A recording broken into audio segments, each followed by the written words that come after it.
Voilà, merci Seigneur. Bonjour à tous, j'espère que vous allez bien. Ça va? Qui est revenu des vacances comme ça que je vois déjà? On les reconnaît, c'est les plus souriants. Qui va partir en vacances? C'est ceux dont on voit toutes les dents. En tout cas, voilà, que le Seigneur vous bénisse. Bien, pour ceux qui sont revenus des vacances, j'espère que vous allez bien. Certains sont bronzés, d'autres un peu moins. J'ai vu que certains, ils n'étaient pas bronzés, mais j'ai trouvé, je disais, avec un visage plus épanoui. Donc c'est bien, c'est bien. Profitez-en bien. Et pour ceux qui vont partir là aussi, profitez-en bien. Reposez-vous bien, voilà, pour revenir en forme, parce que le corps aussi a besoin de repos. Hein, Dieu, vous savez, il est le Dieu du repos. Dieu, le Dieu du repos. Et donc, c'est important. En tout cas, nous saluons celles et ceux qui sont là pour la première fois. On aura tout à l'heure l'occasion de vous saluer plus largement.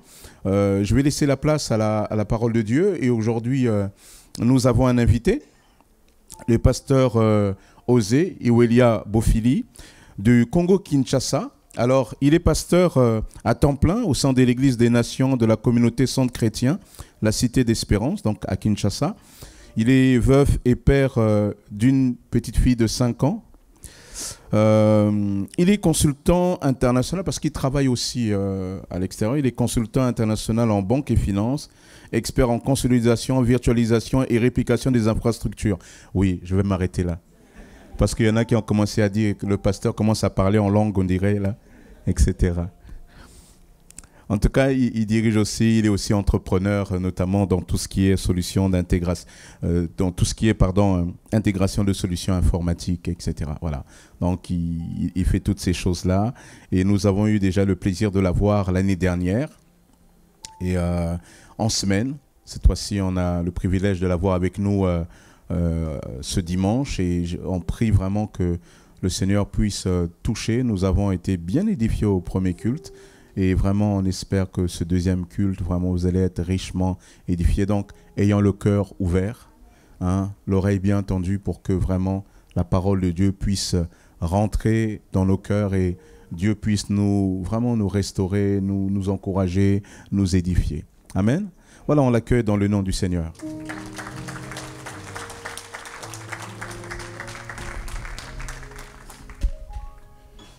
Alléluia. Alléluia. Est-ce que nous sommes dans la joie cet avant-midi? Alors, la première des choses, j'aimerais que vous puissiez m'aider à réciter ce que la Bible dit dans le livre de Néhémie, au chapitre 8, dans le verset 10. C'est ce que vous allez dire à votre voisin. Dites à votre voisin ou à votre voisine, la joie du Seigneur, c'est notre force. Je ne vous ai pas très bien entendu. J'aimerais qu'on fasse plus que ça. Amen. Est-ce qu'on peut acclamer très fort pour le Seigneur?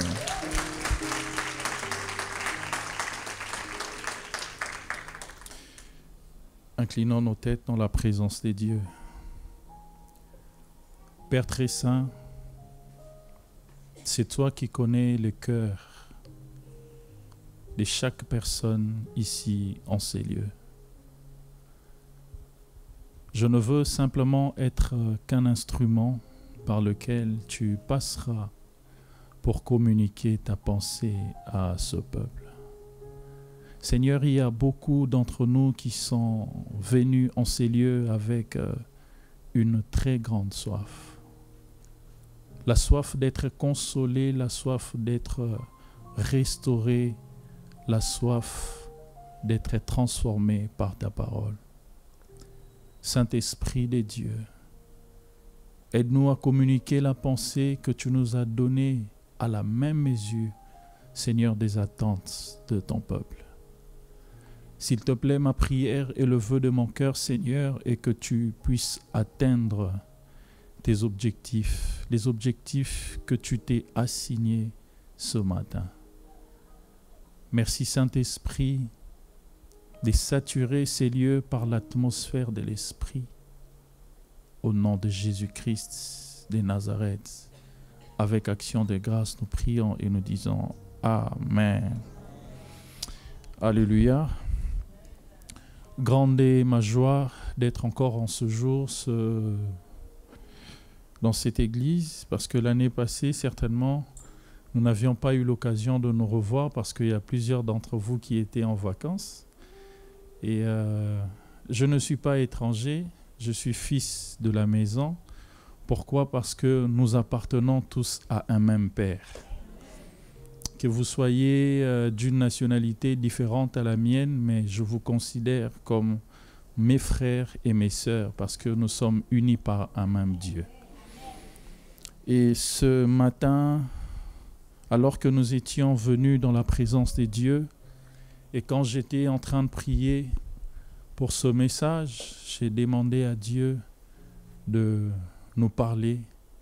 Et je suis très persuadé dans mon cœur que le Seigneur te parlera d'une manière très particulière.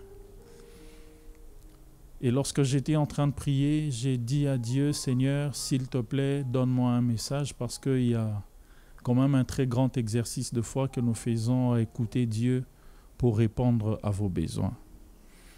Et par la grâce du Seigneur, Dieu m'a donné un message pour toi intitulé « Ceux du peuple qui connaîtront leur Dieu ». Ceux du peuple qui connaîtront leur Dieu. Et vous allez m'excuser, chez nous à Kinshasa, précisément en Afrique, nous avons cette habitude-là, et je préfère déjà vous demander, vous présenter mes excuses à vos titres et rangs respectifs. Nous, pour honorer la parole de Dieu, quand on fait la lecture, tout le monde se met debout. Et permettez-moi, s'il vous plaît, à vos titres et rangs respectifs, de bien vouloir vous tenir debout pour honorer la parole de Dieu.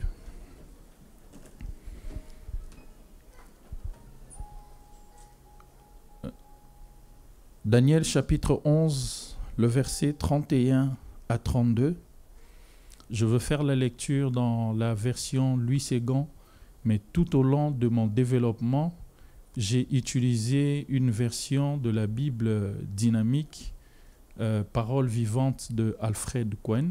C'est vrai que c'est quand même une version de la Bible qui n'est pas trop répandue, mais les fonds de la pensée restent le même par rapport à vos différentes versions. Donc moi, j'utilise la version Parole vivante de Alfred Cohen. Alors, Daniel chapitre 11, le verset 31 à 32, la Bible dit ce qui suit. Des troupes se présenteront sur ordre. Elles profaneront le sanctuaire, la forteresse. Elles feront cesser le sacrifice perpétuel et dresseront l'abomination du dévastateur. Il séduira par des flatteries les traîtres de l'alliance, mais ceux du peuple qui connaîtront leur Dieu agiront avec fermeté. Parole du Seigneur. Je vous prie de reprendre vos places pour la gloire de Dieu. Merci à Dieu et merci à son saint serviteur, le pasteur Sosten, qui a écouté la voix de l'Esprit, afin de nous inviter à partager avec vous la parole du Seigneur. La référence que nous venons de faire ici, il s'agit d'un tableau que le prophète Daniel est en train de peindre. D'où dans cette référence, on nous révèle la profanation présente et future du sanctuaire des dieux par rapport à des rois qui étaient en train de batailler. Et vous savez, très chers frères et sœurs, la Bible même dans cette référence est en train d'annoncer la suite des temps sur la vie d'un roi qui représente en fait un symbole ou un système mondial ou une autorité gouvernementale qui utilisera la tromperie pour s'opposer farouchement à la Sainte Alliance dont l'objectif primordial sera celui d'éradiquer l'offrande, le sacrifice, la consécration à Dieu en dressant une abomination.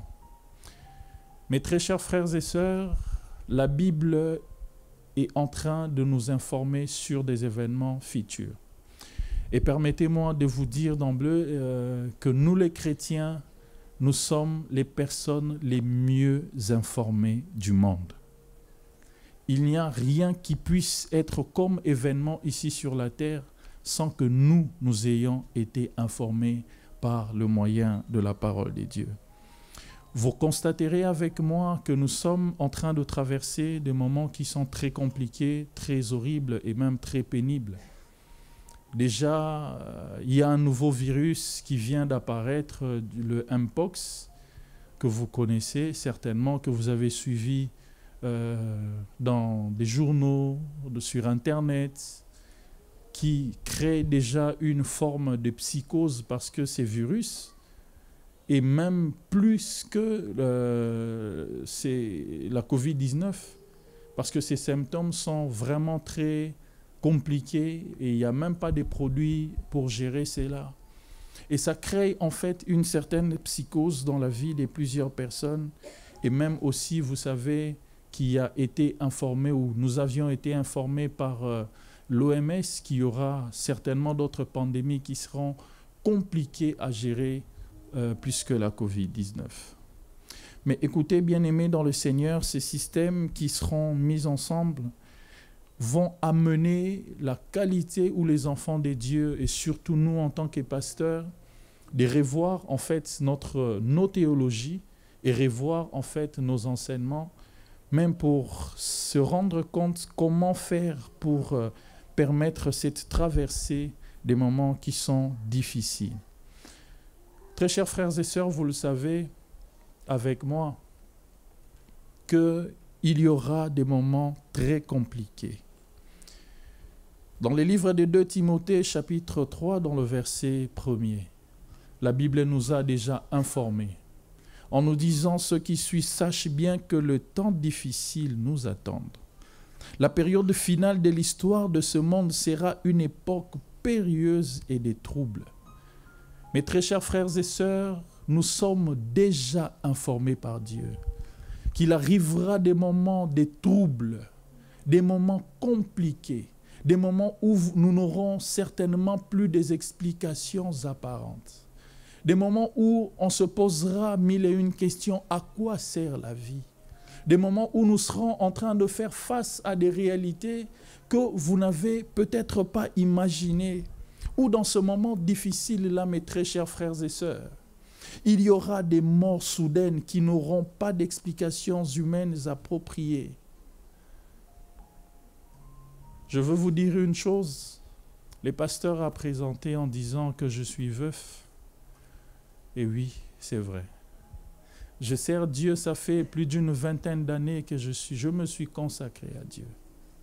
Et bizarrement, un jour, je me retrouvais à Libreville, en train de faire une consultance dans une banque que je tais les noms pour ne pas faire de la publicité. On m'appelle à 23 heures. Osée, ton épouse vient de faire une crise. J'appelle par appel vidéo. J'ai pris.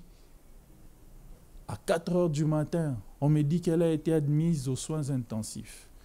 Et à 6 heures du matin, on me dit c'était un 24 novembre 2021. Le Seigneur l'a rappelé. Frère, comment vous pouvez expliquer une chose pareille? Moi qui suis pasteur, qui a la responsabilité des brebis du Seigneur, je m'investis, je fais tout ce qui est droit devant le Seigneur.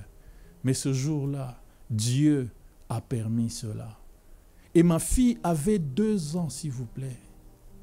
Comment pourrais-je élever cet enfant seul sans sa mère? Mais vous savez, lorsque j'étais en train de pleurer, quelqu'un peut se poser des questions de dire que les pasteurs aussi pleurent. Oui, je n'ai pas un cœur théogonique, comme en théologie on dit, ou un cœur théophanique, j'ai un cœur de chair qui ressent de la douleur. Mais lorsque j'étais en train de pleurer, Dieu m'est apparu et m'a parlé. Osée, la Bible dit dans le livre de Job au chapitre 5, Dans le verset 13 jusqu'au 18e verset, la Bible dit, « Il fait la plaie, mais c'est sa main qui la bande et la guérit. » Vous savez, très chers frères et sœurs, peu importe les conditions et des réalités difficiles qui peuvent arriver dans votre vie, ne l'oubliez pas, que Dieu n'est pas comme les hommes. Quelqu'un peut te blesser aujourd'hui, il te laissera dans ta blessure. Mais Dieu, quand lui, il est l'auteur d'une plaie, il vient avec sa main pour la bander et la guérir, ô merveilleux Sauveur. Écoutez, très chers frères et sœurs, de temps difficiles arriveront, des disparitions inopinées sans aucun symptôme apparent. Quelqu'un qui reste avec vous, après 2 jours, vous apprenez que l'enfant est décédé ou la personne est morte. Comment vous expliquez ça? Il y a même certains qui peuvent se livrer à des questionnements. Non, Seigneur, tu es méchant. Seigneur, comment tu peux permettre une chose pareille m'arriver? Frère, quand tu as l'occasion d'entretenir tes enfants, fais le bien. Quand tu as l'occasion d'entretenir ton mari, fais le bien parce que tu ne sais pas. La Bible dit que nous ne sommes pas le maître de notre souffle. Dieu peut décider à n'importe quand, à n'importe, par diverses manières. Il y a de ceux qui vont retourner au ciel par naufrage, par crash, par accident, par maladie, et certains aussi retourneront à Dieu sans aucun symptôme apparent. Il peut arriver que dans la suite de votre vie, que même votre peau puisse souffrir. Je me rappelle à ce que la Bible dit dans le livre de Job, chapitre 19, dans le verset 26. Job qui dit, même quand ma peau sera détruite, je verrai Dieu. Des moments de dépravation à grande échelle. C'est vrai que nous sommes en train d'assister aujourd'hui à différentes réalités où vous voyez la dépravation de mœurs, ou même de moments où, bien-aimés dans le Seigneur, il arrivera que nous soyons en face de moments de menaces à la moralité et à la foi chrétienne par le nouveau système de l'ordre mondial. Vous et moi, j'étais en Afrique quand il y a eu l'ouverture des Jeux olympiques et la clôture. Bien sûr, j'étais déjà ici. Mais plusieurs personnes ont été choquées par ce qu'ils ont vu à la télé. Parce qu'ils se sont dit qu'on a touché au caractère sacré de ma confession. Il y a beaucoup de gens qui ont été estomaqués même à voir ces choses-là. Mais bien aimés dans le Seigneur, je veux vous rassurer, il arrivera des moments très compliqués et des moments difficiles. Voilà pourquoi dans de périodes comme celle-ci, nous avons besoin de connaître Dieu et de mieux le connaître encore pour survivre dans cette période. Mes très chers frères et sœurs, excusez-moi de vous choquer. Ce n'est pas la beauté que tu as qui te permettra de vivre. Ce n'est pas non plus l'argent que tu as rempli dans ton compte en banque qui te permettra de vivre. Mais ce qui te permettra de vivre, c'est la connaissance de Dieu, afin de ne pas faillir à ta foi. Vous savez, la séduction, comme la Bible est en train de nous dire ici, elle sera utilisée comme un moyen facile de conviction de plusieurs personnes. Frère, il peut arriver que vous soyez tentés d'une certaine manière et ne l'oubliez pas, Jésus aussi était de la même nature que nous. Il a été exposé à diverses tentations, mais la Bible dit il n'a point commis le péché. Mais pour qu'il arrive à ne point commettre ce péché, il avait connaissance de Dieu. Et vous savez, mes bien-aimés dans le Seigneur, lorsque j'étais en train de méditer sur ces choses, Dieu m'a dit, il s'agit de connaître Dieu qui est indispensable à la jouissance de ce que nous avons sur terre. Et parce que la vie éternelle dont nous jouirons est la base de la connaissance de Dieu. La Bible dit dans le livre de Jean au chapitre 17, dans le verset 3. Et là, il s'agit de la prière sacerdotale du Christ. Il dit, « Or la vie éternelle, ceux qu'ils te connaissent. » La vie éternelle, ceux qu'ils te connaissent. Ô Dieu, le Dieu unique et véritable, celui que tu as envoyé, Jésus-Christ. Mes très chers frères et sœurs, quand vous connaissez Dieu, même dans le moment compliqué de l'histoire de votre vie, lorsque vous serez enveloppé par une ombre noire, la connaissance de Dieu sera la lumière qui éclairera vos sentiers, afin que vous puissiez jouir des bénéfices de la gloire de Dieu. Permettez-moi de vous dire, mes très chers frères et sœurs, la Bible dit dans le livre de Jean, chapitre 17, dans le verset 22, il est écrit ce qui suit dans votre Bible. Jésus qui dit, la gloire que j'ai reçue auprès du Père, je leur ai donnée. Mon frère, ma soeur, tel que tu es là, tu marches avec la gloire de Dieu. Elle est sur toi. Si tu peux reconnaître, si je prends une illustration, sur cette terre, Jésus qui marchait avec 12 000 volts, ça veut dire que la même capacité de voltage est sur toi, afin que tu puisses faire face à des moments compliqués. Je suis en train d'annoncer à quelqu'un que tu vis avec la gloire de Dieu. Mais pour que cette gloire-là soit apparente et manifeste dans ta vie, tu as besoin de connaître Dieu. Écoutez, la connaissance de Dieu nous positionne au niveau de la même puissance que celle que Jésus avait sur la terre. Il dit, Père, la gloire que tu m'as donnée, je leur ai donnée. Ça veut dire que partout où je suis, les démons ne peuvent rien contre moi. Les mauvaises pensées ne peuvent rien contre moi. Parce que la puissance que j'ai reçue auprès de Dieu, même si je pleure aujourd'hui, la puissance de Dieu ne me quittera pas. Même si je peux être en train de traverser des moments difficiles à expliquer, une chose, tout le monde peut t'abandonner, mais la chose la plus essentielle et merveilleuse, que tu seras avec Dieu. Permettez-moi de vous choquer. Même aujourd'hui, quand je pense au souvenir de ma femme, elle est oubliée dans la tombe. Mais je suis convaincu d'une chose. Même lorsque le corps subit le processus de la décomposition, Dieu est toujours là avec toi. Frère, tu peux connaître dans ton cœur que Dieu sera toujours avec toi. Mais il arrive que de fois nous soyons face à des hommes et des femmes qui ne connaissent pas Dieu. Comme la femme samaritaine, dans le livre de Jean chapitre, j'aime ça, dans le livre de Jean chapitre 4, dans le verset 22, Jésus qui dit à cette femme, vous adorez celui que vous ne connaissez pas. Lorsque vous adorez Dieu en n'ayant aucune connaissance de Dieu, vous allez tergiverser dans votre foi. Lorsque la mort arrive, comme les disciples qui traversaient sur le chemin d'Emmaüs, la Bible dit Jésus était avec eux.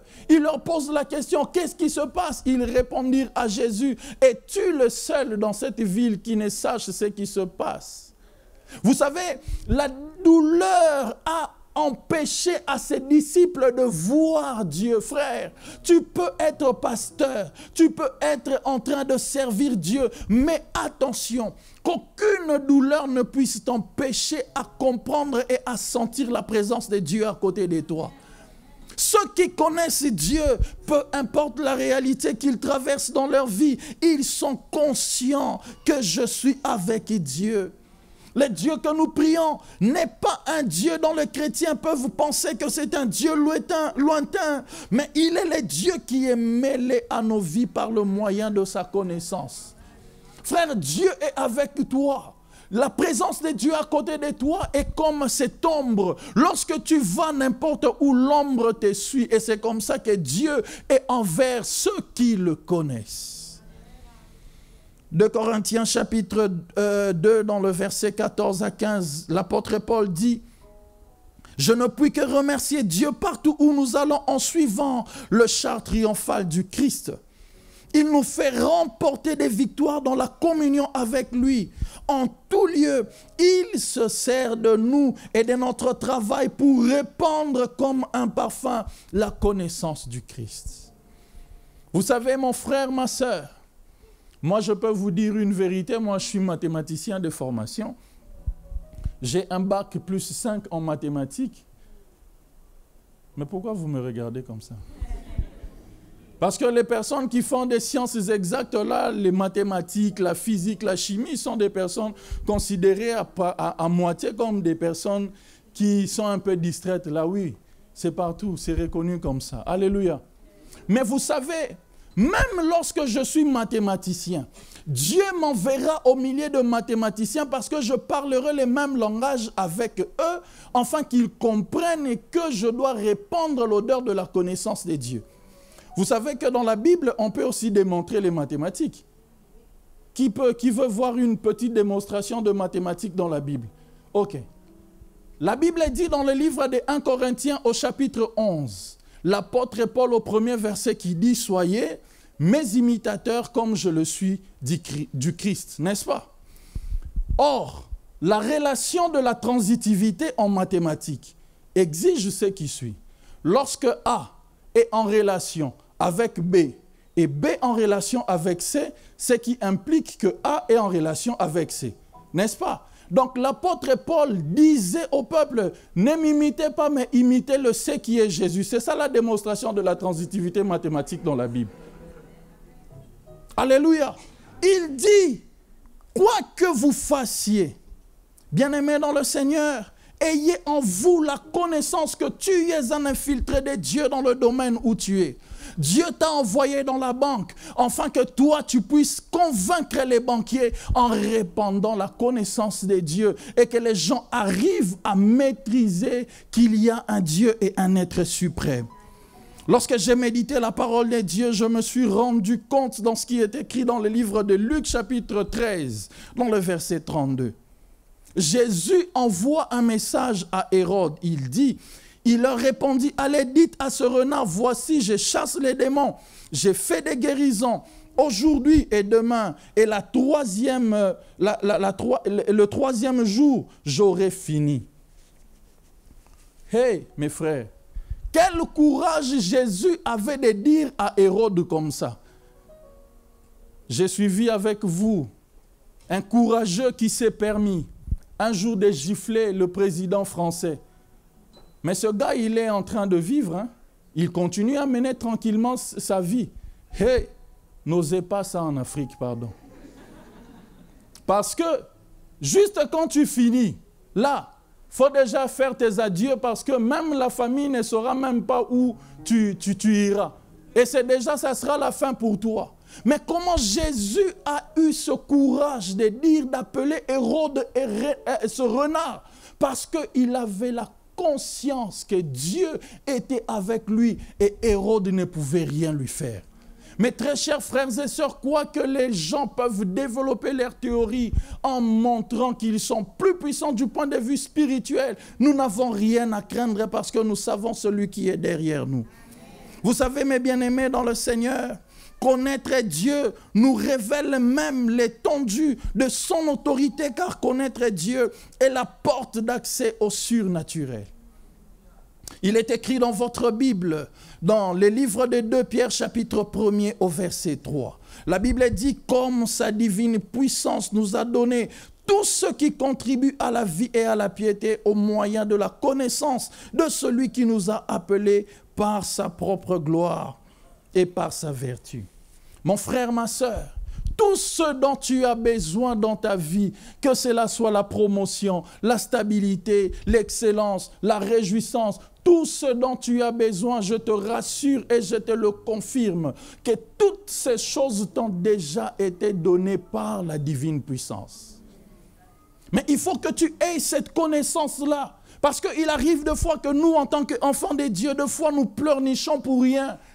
Tu es en train de chercher une promotion alors que la promotion t'a déjà été donnée. Tu es en train de chercher un enfant alors que les enfants t'ont déjà été donnés. Tu peux vivre des moments compliqués dans l'histoire de ta vie, même quand tu pleures à cause de la maternité. Mais laisse-moi te dire que tout ce dont tu cherches t'a déjà été donné par la divine puissance. Mais il faut que tu aies la connaissance de posséder ces choses. Connaître Dieu dans cette période difficile doit être à la quête de nos cœurs. Et nous avons été choisis par Dieu afin de porter des fruits qui demeurent. Jean chapitre 15, le verset 16. La Bible dit, ce n'est pas vous qui m'avez choisi, non, c'est moi qui vous ai choisi, afin que et qui vous ait assigné votre place pour que vous alliez et que vous portiez du fruit et que ce fruit soit durable. Je suis en train de dire à quelqu'un, sur cette terre, Dieu t'a choisi afin que tu portes des fruits et des fruits qui seront durables. Mais pour que ce fruit soit durable, mon frère, tu as besoin de connaître Dieu. Oh, alors que j'étais en train de prier, l'Esprit de Dieu m'a dit, la connaissance de Dieu remet la joie dans le cœur là où le sentiment de deuil a été vécu. Même quand tu pleures dans ta chambre et que tu n'as personne pour te soutenir, te consoler. Écoutez, j'ai béni le Seigneur parce qu'il peut arriver que nous puissions vivre certaines humiliations. C'est vrai, ça peut arriver, mais notez dans votre cœur et dans votre esprit. La Bible dit dans le livre des Psaumes 90 au verset 15. La Bible dit, réjouis-nous autant de fois que tu nous as humiliés, autant de fois que nous avons vu le malheur. Oui, tu peux voir le malheur devant toi. Tu peux expérimenter l'odeur et la saveur de la mort, je t'assure. Mais une chose vraie et certaine, même lorsque je suis en train de traverser comme David l'ombre de la vallée de la mort, je ne craindrai aucun mal, car je sais que ta houlette et ton bâton me rassurent. Je suis en train de prier le Seigneur ce matin que Dieu puisse te rassurer. Que Dieu te donne par le moyen de sa connaissance, que tu portes des fruits et des fruits qui demeurent. L'Esprit de Dieu m'a dit, la connaissance de Dieu remet le chant dans la bouche de celui qui a longtemps pleuré dans la vie. Car c'est dans son amour projeté à notre égard qu'il n'a même pas regardé la blancheur et l'éclat de sa sainteté, mais il vient s'asseoir près de nous, même dans un endroit sale de péché. Mes frères et sœurs, Dieu est venu te chercher. Il est venu à toi dans un endroit sale où tu étais dans le péché. Il n'a pas regardé combien il était grand, combien il est puissant, mais il est venu parce qu'il n'est pas un Dieu lointain. Il compatit avec nous. Frère, quand tu pleures, Dieu est avec toi. Quand tu as mal, Dieu le ressent. Quand tout ne marche pas dans ta vie, ne pense pas que Dieu est éloigné de toi. Même si la mort arrive, ne te posez pas de questions parce que la cause métaphysique de la mort, c'est d'abord Dieu. Amos chapitre 3, vous pouvez lire jusqu'au verset 6e. La Bible dit, arrive-t-il un malheur dans la vie sans que l'Éternel Dieu en soit l'auteur? Frère, tout ce qui peut arriver dans ta vie, Dieu le permet. Et que celui qui a la connaissance de Dieu se dira, oh Seigneur, merci pour ce que tu as permis. Parce que la Bible dit dans le livre des psaumes de David, au chapitre 115, dans le verset 3, oh j'aime ça, la Bible dit, notre Dieu est au ciel et il fait ce qu'il veut. Il peut permettre qu'une situation difficile arrive dans ta vie. Mais l'essentiel, c'est qu'il sera toujours là. Pour te dire que je t'aime d'un amour éternel. Voilà pourquoi je te conserve ma bonté. Mais écoutez, mes bien-aimés dans le Seigneur. Lorsque Daniel parle de ces situations difficiles, la réponse est trouvée dans le livre des Exodes au chapitre 66 au verset 18. La Bible dit, je connais leurs œuvres et leurs pensées. Le temps est venu de rassembler toutes les nations et toutes les langues, elles viendront et verront ma gloire. Même lorsque tu iras au royaume des cieux, je t'assure, si tu es français, tu resteras français même au ciel. Moi qui suis congolais, je resterai congolais même jusqu'au ciel. La transition de la terre vers le ciel ne changera pas ta nationalité. Tu iras au ciel avec ta nationalité. Mais écoutez, bien-aimés dans le Seigneur, la meilleure des choses dans tout ça, c'est que malgré ces temps difficiles, qu'est-ce que Dieu a besoin de nous dire pour faire face? La première des choses, c'est de savoir que Christ nous a laissé sa paix comme jamais le monde nous le donnera. Jean chapitre 14, dans le verset 27, la Bible dit, « Je pars Mais je vous laisse la paix. C'est ma paix que je vous donne. Ce cadeau n'a rien en commun avec ce que le monde peut vous donner avec sa paix à lui. Mon frère, dans ce temps difficile, le monde n'a rien à te donner comme la paix qui peut assurer et répondre aux idérateurs de ta vie. Mais la seule paix dont nous avons besoin, c'est la paix qui vient du Christ. Même lorsque je suis attristé, même lorsque je suis éprouvé, même quand je suis en train de pleurer, dans mon fort intérieur, je sentirai qu'il y a une paix profonde.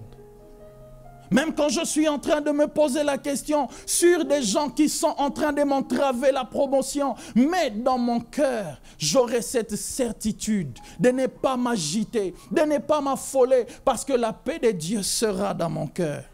Mon frère, dans un moment difficile de la vie, tout ce dont tu as besoin, c'est de garder la paix. Ceux du peuple qui connaîtront leur Dieu, ils agiront avec fermeté. Comment agir avec fermeté? C'est de travailler pour ne pas être un sujet de scandale. Matthieu chapitre 18, le verset 7, la Bible dit « Quel malheur pour le monde qu'il n'y ait tant de choses qui heurtent les consciences et qui poussent les hommes à pécher. Certes, il est inévitable que de tentations surviennent, mais malheur à celui qui provoque de telles chutes. » Frères, les tentations arriveront. Et ce qui est sûr, Jésus était de la même nature que nous. Il a été exposé à toutes sortes de tentations.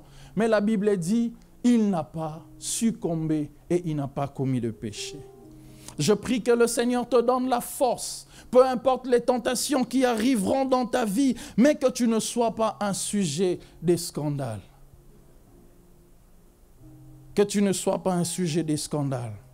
La troisième des choses, pour vivre dans un monde où les choses difficiles seront vécues et ceux qui croiront en Dieu, ceux du peuple qui connaîtront leur Dieu, ils agiront avec fermeté.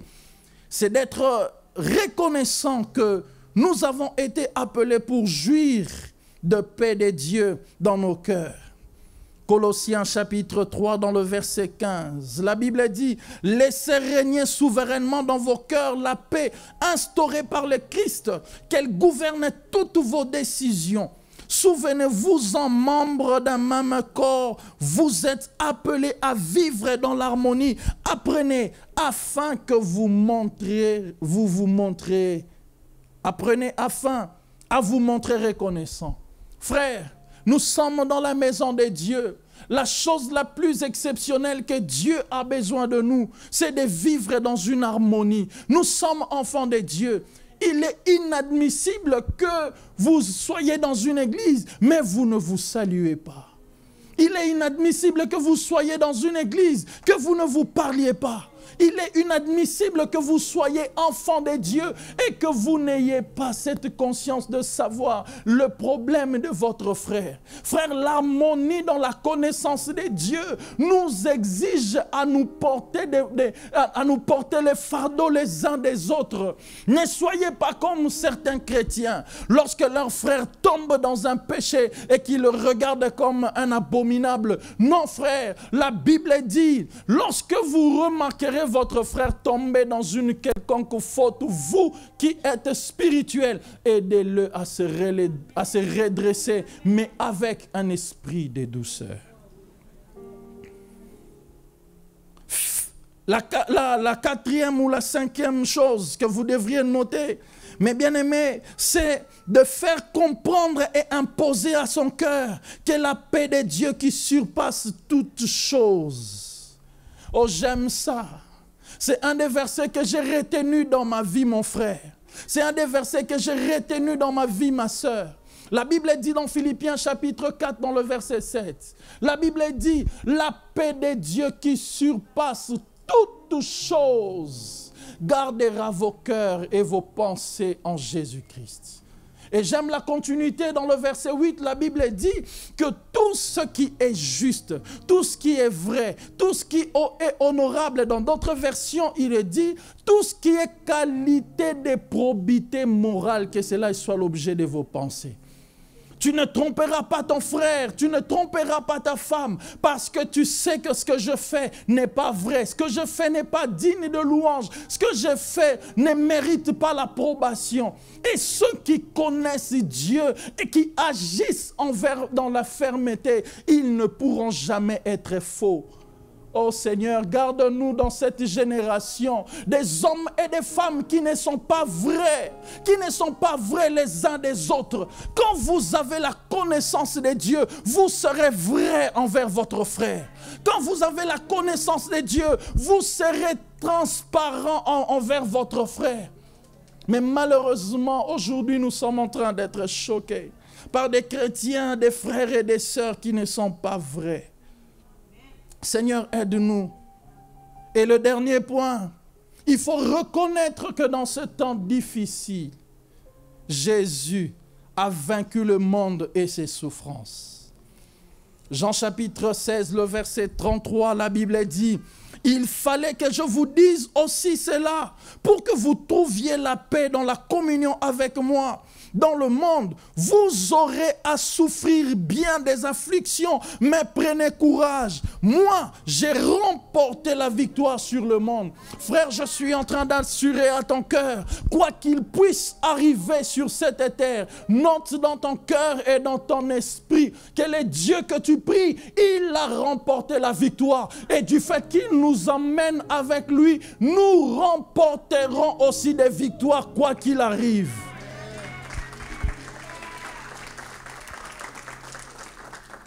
La Bible dit dans 1 Pierre chapitre 5 dans le verset 10. « Mais quand vous aurez à souffrir un peu de temps, Dieu l'auteur de toute grâce, qui vous a appelé à sa gloire éternelle dans la communion avec Jésus-Christ, vous relèvera lui-même. Il vous affermira, il vous fortifiera, il vous rendra inébranlable en vous établissant sur des fondements solides. » Je suis en train de prier le Seigneur, que tu aies la connaissance de Dieu, afin que tu sois inébranlable.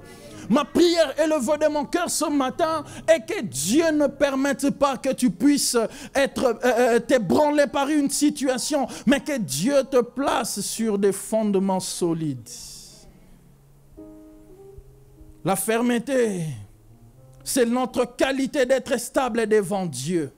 C'est notre faculté de demeurer inébranlable et infaillible. C'est notre conscience à être conscient et sobre dans notre assurance envers Dieu. Ceux du peuple qui connaîtront leur Dieu, ils agiront avec fermeté. Ceux du peuple qui connaîtront leur Dieu, ils agiront avec fermeté. Parce que la connaissance de Dieu, c'est la révélation que nous avons de Dieu qui est un don du ciel à la terre. Elle dépend non de notre désir et de nos efforts, mais de la libre initiative de Dieu qui, dans sa souveraineté et dans sa grâce prévoyante, a bien voulu s'approcher de nous, à se révéler à nous. La connaissance de Dieu est la réponse de notre témoignage à l'amour manifesté en Christ. Ceux du peuple qui connaîtront leur Dieu, ils agiront avec fermeté. Incline ta tête dans la présence de Dieu. Dis: Seigneur, je veux agir avec fermeté. Dis: Seigneur, je veux marcher avec assurance. Quoi qu'il arrive, quoi que les situations deviennent compliquées, aide-moi, ô Dieu, à demeurer stable, constant dans ma foi. La Bible dit dans le livre des Psaumes 71, dans le verset 21, « Relève ma grandeur et console-moi de nouveau. » Seigneur, nous voulons avoir la connaissance de Dieu, afin que nous soyons consolés à tout point de vue lorsque les situations seront compliquées, lorsque la mort affectera notre famille, lorsque des disparitions inopinées, Éternel, nous atteindront. Oh Dieu, nous voulons avoir la connaissance afin que nous soyons stables et inébranlables dans notre foi. Merveilleux Sauveur, toi qui as entendu ce message, écoute-moi. Si tu as été désespéré par une situation ou par une réalité, reviens à Dieu. Dis à Dieu, Seigneur, je veux agir avec fermeté. Cette fois-ci, je veux que je puisse travailler avec cette assurance que rien ne puisse m'ébranler. Au nom de Jésus, élève ta voix, continue à prier le Seigneur.